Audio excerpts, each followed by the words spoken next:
Welcome back guys. आज हम Ragnarok series के सीजन 1 के फर्स्ट और सेकंड एपिसोड को एक्सप्लेन करने वाले हैं। तो यार मैं अंकित स्वागत करता हूं आप सभी का इनके सिनेमा में। और इस सीरीज के लास्ट में कुछ खतरनाक और रहस्यमय शक्तियों से हम मिलने वाले हैं। तो यार बने रहो वीडियो के लास्ट तक। अगर आपको मेरा ये एक्सप्लेनेशन पसंद आए तो वीडियो को लाइक करना, और अगर आप चैनल पर नए हो तो यार सब्सक्राइब कर लेना, ताकि आगे भी आप ऐसे ही इंटरेस्टिंग वीडियो को मिस ना करें। तो चलिए शुरू करते हैं। तो कहानी शुरू होती नॉर्वे के एक शहर एड्डा से, जहाँ मग्ने अपने भाई लॉरिस और माँ ट्यूरिट के साथ शहर में रहने आता है। रास्ते में मग्ने एक बूढ़े अंकल की हेल्प करता है। तभी उस अंकल की वाइफ वहाँ आती है, जो मैग्ने से कहती है कि तुम एक अच्छे लड़के हो। और जब वो बूढ़ी लेडी मैग्ने के सर पर हाथ फेरती है तो मैग्ने की आंखें चमकने लगती है और उसे कुछ अजीब आवाजें सुनाई देने लगती हैं। कार में वापस आने के बाद मैग्ने को महसूस होता है कि शायद बारिश होने वाली है। अब क्योंकि आसमान साफ होता है इसलिए उसकी माँ कहती है कि ऐसा कुछ भी नहीं होने वाला है। लेकिन तभी बारिश होने लगती है, जिसे देखकर मैग्ने शॉक हो जाता है। अगले दिन दोनों भाई अपने नए स्कूल में जाते हैं, जहाँ मैग्ने की दोस्ती इसोल्डे से होती है।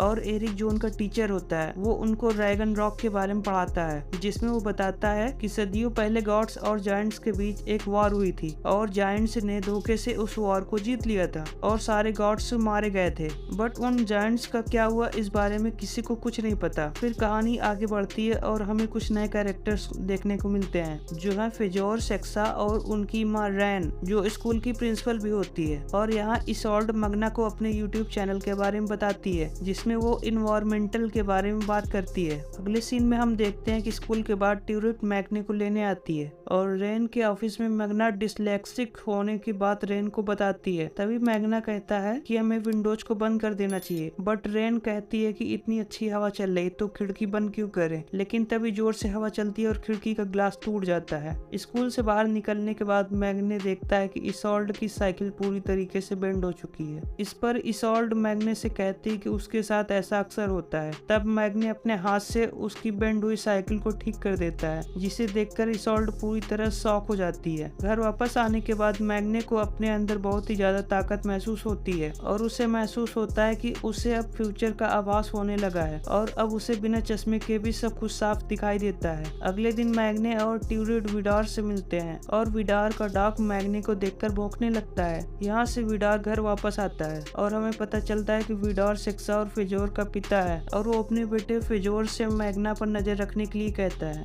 और यहाँ दूसरी तरफ मैग्ना इसोल्ड का यूट्यूब चैनल चेकआउट करता है और उसके वीडियो से वो थोड़ा बहुत इंस्पायर भी हो जाता है। अगले दिन इसोल्ड मैग्ने को अपने घर पर इनवाइट करती है और वहाँ मैग्ने को पता चलता है कि उसके टीचर इरिक इसोल्डे के पिता हैं। डिनर टेबल पर इसोल्डे मैग्ना से कहती है कि क्या वो उसके साथ माउंटेन क्लाइंबिंग के लिए आएगा, तो मैग्ना उसके लिए हाँ कह देता है। और अगले दिन वो लोग माउंटेन क्लाइंबिंग के लिए जाते हैं, जहाँ इसोल्डे उसे बताती है कि वो एक लेस्बियन है और उसे सेक्सा बहुत पसंद है। उसी माउंटेन की दूसरी तरफ विडार आता है, जो साला पागलों की तरह अपने कपड़े उतार कर एक रेंडियर को मार डालता है। एकदम इन्होंने वक्त बदल दिया, जज्बात बदल दिए, जिंदगी बदल दी। भाई मारो मुझे, मारो मारो मुझे, मारो मारो। नहीं ये मजाक हो रहा है, एक सेकंड यार, मजाक हो रहा है। यही नहीं, अभी और सुनिए। और उसका दिल निकालकर खाने लगता है। यहाँ हमें समझ आता है कि विडार कोई इंसान नहीं बल्कि कुछ और ही है। दूसरी तरफ हम देखते हैं कि मैग्ना को ऐसा लगता है कि उसकी माँ को शायद कुछ हो गया है, इसलिए वो वहाँ से चला जाता है। मैग्ना के जाने के बाद इसोल्डा को एक गुफा मिलती है, जिसके अंदर एक अंडरग्राउंड यूटिलिटी इंडस्ट्री होती है, जो कि विडार की है। मैग्ना जब अपने घर वापस आता है तो उसकी माँ बिल्कुल ठीक होती है, इसलिए वो वापस माउंटेन पे आ जाता है, जहाँ वो देखता है कि इसोल्डे पैराग्लाइडिंग करते हुए बिजली के तारों से टकरा जाती है। तभी मैग्ना उसकी तरफ दौड़ता है। यह सब देखकर विडार भी आ जाता है और विडार कहता है कि इसोल्डे अब नहीं रही। इसोल्डे की मौत से मैग्ना पूरी तरीके से टूट जाता है और मैग्ना उसी दिन रात को गुस्से में एक हैमर को आसमान की तरफ फेंकता है और तभी तेज बिजली चमकने लगती है और पूरे टाउन में अंधेरा हो जाता है। दोस्तों अगर आपको ये वीडियो अच्छा लग रहा हो तो यार वीडियो को लाइक करना मत भूलना। आगे की सीन में हम डाइनिंग टेबल वाले सीन को देखते हैं, जहाँ मैग्ना इसोल्डे की मौत से काफी दुखी होता है। फिर जब लॉरिस कॉलेज के लिए निकल रहा होता है तभी ट्यूरिट उसे गर्म कपड़े पहनने के लिए कहती है, बट मैग्ना कहता है कि उसे कोई जरूरत नहीं है क्योंकि आज का दिन वैसे भी गर्म होने वाला है। फिर ट्यूलिट मैग्ना से कहती है कि वो अपने ग्लासेस को पहन ले, बट मैग्ना इसके लिए भी मना कर देता है। अब दूसरे सीन में जब मैग्ना और ल्यूरेट से स्कूल पहुंचते हैं तब सारे स्टूडेंट मैग्ना से सवाल करने लगते हैं इसोल्डे के बारे में, क्योंकि इसोल्डे की डेथ को मैग्ना ने ही विटनेस किया था। क्लास में इसोल्डे की डेस्क पर सभी लोग कैंडल्स और रोजेस रखते हैं उसे श्रद्धांजलि देने के लिए। तभी रेन क्लास में आती है और सबसे कहती है कि अभी कुछ दिन तक एरिक स्कूल नहीं आएगा, लेकिन तभी वहाँ एरिक आ जाता है और कहता है कि वो बिल्कुल ठीक है और वो घर पर इस तरीके अकेले नहीं बैठ सकता है। अगले सीन में हम कुछ पुलिस ऑफिसर को देखते हैं जो स्कूल में आए हुए थे और सबको बताते हैं कि मौसम खराब होने की वजह से इसोल्डे का पैराग्लाइडर बिजली के तारों से टकराया था और यही थी इसोल्डे की मौत की वजह। और वो लोग ये भी बताते हैं कि इसोल्डे का फोन अभी तक उन्हें नहीं मिला है, जो कि शायद पैराग्लाइडिंग करते वक्त कहीं गिर गया था। फिर मैग्ना एक पुलिस ऑफिसर को साइड में बुलाता है और उससे कहता है कि इसोल्डे एक एक्सपीरियंस पैराग्लाइडर थी और वो इस तरह के खराब मौसम में पैराग्लाइडिंग बिल्कुल भी नहीं कर सकती थी। तब वो पुलिस ऑफिसर उससे कहती है कि शायद अचानक से मौसम खराब हुआ होगा जब वो पैराग्लाइडिंग स्टार्ट कर चुकी होगी, इसलिए ये केस अब यहीं पर क्लोज किया जाता है। मैग्ना को यह सुनकर बहुत दुख होता है और वो अपने घर वापस आता है और वो इसोल्डे के कुछ यूट्यूब वीडियो को देखता है और फिर विडॉर की कार की लोकेशन की डिस्टेंस को चेक करता है जो कि 1.5 किलोमीटर होती है। मैग्ना को बिल्कुल भी विश्वास नहीं होता कि आखिर वो इतनी दूर तक हैमर को कैसे फेंक सकता है। तभी ल्यूरेट से रूम में आता है और उसे न्यू हैमर लाने के लिए कुछ पैसे देता है जो कि ट्यूलिट ने उसे देने को कहा था। मैग्ना जाकर एक नया हैमर खरीदता है और फिर वो एक स्टेडियम में जाकर फिर से हैमर को फेंकता है और इस बार वो हैमर 541 मीटर दूर जाकर गिरता है। और जब मैग्ना स्लैश हैमर थ्रो के वर्ल्ड रिकॉर्ड को ऑनलाइन चेक करता है तो वो सिर्फ 86 मीटर होता है। और दूसरी तरफ विडार जब अपने घर आता है तो रैन से कॉन्फ्रेंस करता है कि इसोल्डे को उसने ही मारा था क्योंकि इसोल्डे को उनकी अंडरग्राउंड इंडस्ट्रीज का पता लग गया था जिसकी वजह से पीने का पानी पॉल्यूटेड हो रहा था। रेन उससे कहती कि हमने बच्चों को न मारने का फैसला किया था। तभी विडार उससे कहता है कि ये सब सिर्फ एक्सीडेंट था और फिर रेन उसे बताती है कि पुलिस अब इस केस को क्लोज कर चुकी है, बट उन्हें इसोल्डे का फोन ढूंढना होगा क्योंकि उसमें उनके खिलाफ वीडियोस एविडेंसेस हैं। अगले दिन ग्रे और मैग्ना अपने प्रोजेक्ट पर काम कर रहे होते हैं जिनमें उनकी तीसरी पार्टनर इसोल्डे होने वाली थी, बट क्योंकि अब सिर्फ वो दोनों बचे हैं इसलिए ग्रे मैग्ना से कहती है कि वो उसके घर आएगी प्रोजेक्ट पर काम करने के लिए। मैग्ना घर जाकर उसके लिए चाय का इंतजाम करता है और जब ग्रे उसके घर आकर प्रोजेक्ट की बात करना शुरू करती है तो मैग्ना मग्न होकर पागलों की तरह सिर्फ उसे ही देखता रहता है। तू समझा? हाँ।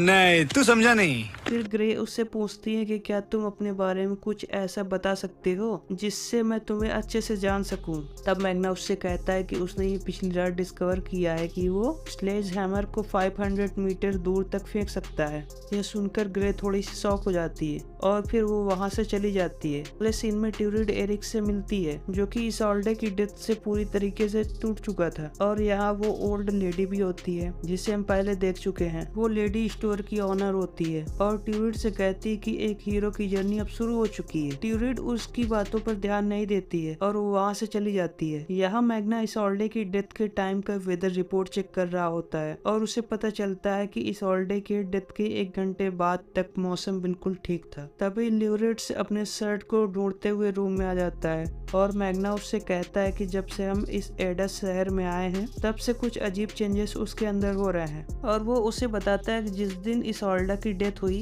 उसी रात उसने हैमर को आसमान में फेंका था जो कि 1.5 किलोमीटर आगे जाकर गिरा था और उसी हैमर से विडार की कार का ग्लास टूटा। बट लॉरेट को इन सब बातों पर यकीन नहीं होता है और इसके बाद वो लोग कॉलेज की पार्टी में जाते हैं जहाँ लॉरेट बिल्कुल लड़कियों की तरह तैयार होकर आता है और फिर पार्टी में ग्रे और फ्योर के साथ देखकर मैग्ना को थोड़ी जलन होने लगती है। फिर जब ग्रे अकेली होती है तब मैग्ना उसके पास आ जाता है और वो उससे डांस के लिए पूछने वाला ही होता है कि वहाँ फ्योर आ जाता है और फ्योर ग्रे को डांस के लिए ले जाता है। फिर मैग्ना बाथरूम में जाता है जहाँ ऑस्कर नाम का एक लड़का टैप वाटर पी रहा होता है। मैग्ना उसे टैप वाटर पीने से मना करता है लेकिन ऑस्कर कहता है तुम इस ऑलडे की तरह बात मत करो, क्योंकि इस ऑलडे भी हमेशा यही कहती रहती थी कि टैप वाटर पॉल्यूटेड होता है और इसे हमें नहीं पीना चाहिए। फिर ऑस्कर मैग्ना को बताता है कि उसकी माँ जो एक पुलिस ऑफिसर है, उन्होंने उसे बताया कि इस ऑलडे की मौत असल में पहाड़ से टकराने की वजह से हुई थी। पहाड़ वाली बात सुनकर मैग्ना को बहुत गुस्सा आ जाता है, क्योंकि पुलिस हर बार इस ऑलडे की मौत की अलग अलग वजह बता रही होती है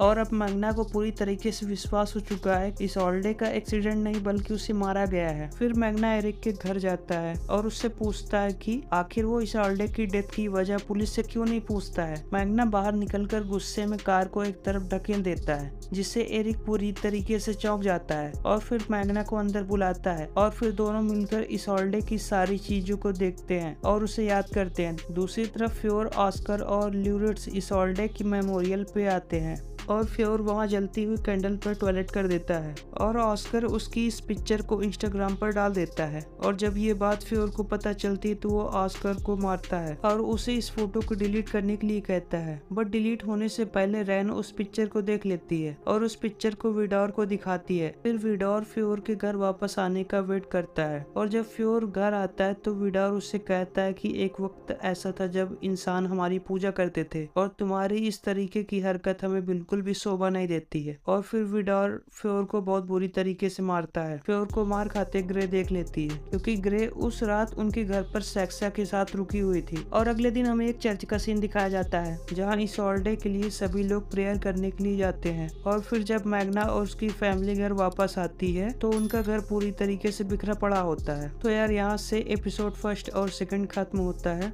दोस्तों, अगर वीडियो में आपको कुछ भी अच्छा लगा तो वीडियो को लाइक करें और अगर आप चैनल पर नए हो तो सब्सक्राइब कर लो यार। तो यार बस आज के लिए इतना ही, फिर मिलते हैं किसी नए इंटरेस्टिंग वीडियो में। तब तक के लिए जय हिंद।